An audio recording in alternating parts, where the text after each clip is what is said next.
14 years after Thor's MCU debut in the original Thor movie, I'm still sad the franchise seemed to accidentally sabotage an effective way that the story of one of its most wasted villains could have been retrospectively improved. As one of the MCU's oldest heroes, both in a real-world sense and in terms of their in-universe age in the MCU timeline, Thor is naturally one of the most important protagonists in Marvel's movie franchise. However, he's also a character who has had a not strictly straightforward path to the present day, having faced several curveballs to say the least. This is true when it comes to Thor's own personal arc, and when looking at the reception to the movies that star the God of Thunder, which have often gotten some very mixed results in terms of the way they handle the hero and adapting his comic source material. This latter idea appears to have played a big part in one of the most controversial Thor villain depictions in the MCU's roster, which is made all the more complex because one way of adding later significance to said antagonist's story was seemingly inadvertently thwarted. The Thor MCU movie roster had a varied range of successes with its villains, simultaneously launching Loki into major success and an eventual hero redemption arc, while also introducing figures like Malekith to much more divisive reception. Of the 4 Thor movies, the villain who faces the most complicated and wasted fate is arguably that of Gorr, who is one of Thor's newer major villains in the comics, and whose prominence in the on-page world raised some considerable hype about how the MCU's blockbusters could handle the character. With The Dark Knight's Batman Christian Bale cast in the role, the stage seemed well and truly set for Gorr and Thor to face off against one another in a movie that adapted the antagonist at the top of his game. Unfortunately, this doesn't quite come through in Thor: Love and Thunder, with the dramatic core of Gorr's tragic backstory being only addressed briefly, and the full extent of his god-killing efforts and mission glossed over, undermining him as an imposing antagonist and one of Thor's greatest threats.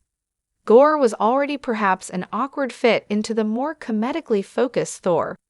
Love and Thunder as one of the darker and more grim enemies that Thor faces, leaving moments of tonal whiplash as the story attempts to balance its more somber moments with its generally otherwise playful approach to the story. With Gorr dying just after making his wish to bring his daughter Love back from the dead, it seems his MCU story starts and ends with Thor, Love and Thunder, which naturally limits the extent with which further installments can follow up on the character and his arc. Gorr is able to have a massive posthumous significance to Thor's story in Marvel's comics, with the lingering effects of the character and his story leading Thor to become unworthy of Mjolnir for a period of time. This began after Nick Fury Sr. whispered something unheard but clearly significant to the God of Thunder in Marvel's 2014 original Sin No. 7. Which generated a years-long mystery as fans waited and wondered about whether they'd ever learn what Fury could have said that was so life-changing for the Odinson that he became unable to wield his iconic hammer. This was revealed 3 years later in Unworthy Thor No. 5, wherein it's unveiled that the words Fury whispered were very simple ones. Gorr was right. Given the context that Fury says this after revealing he's been secretly neutralizing threats that not Marvel's heroes or S.H.I.E.L.D. knew about, and given he's gained the Watcher's essentially omnipotent knowledge, which he demonstrates to Thor before telling him this, the reveal that Fury believes Gorr was right about the gods being a corrupt force understandably throws Thor, who is established as at least partially worrying this was true beforehand.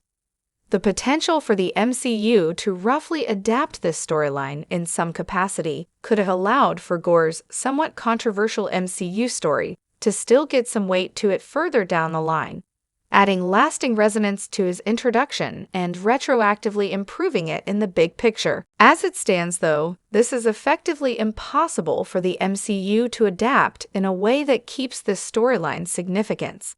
In part because the best time for it would have been before Jane Foster fixed the hammer and became Mighty Thor, since Original Sin kicked off this story in the comics also.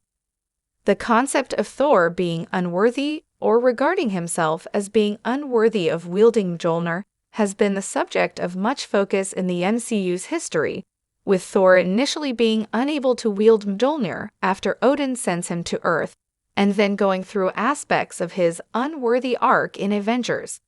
Endgame while struggling to deal with the grief, guilt, and loss of being unable to defeat Thanos previously.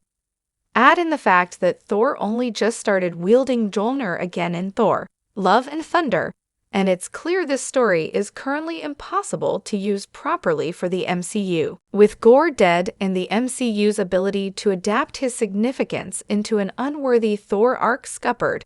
it seems likely this is one path that will have to not be explored in the franchise, short of something like a full reboot happening, and even then, it's likely a reboot of Thor's story wouldn't want to rehash his most recent movie villain anytime soon. That said, the fact Thor, Love and Thunder brings the titular MCU exclusive Love into the franchise means the MCU could still well make Gorr's story significant in a very different way. With Love having not existed in Marvel's comics, her MCU debut, and the setup of her now having some very considerable powers thanks to her bond with Eternity, opens the door for Gorr's impact on the franchise to basically go in the opposite direction and resonate in the franchise via the importance of his final act, which was to bring his daughter back and entrust her to Thor himself.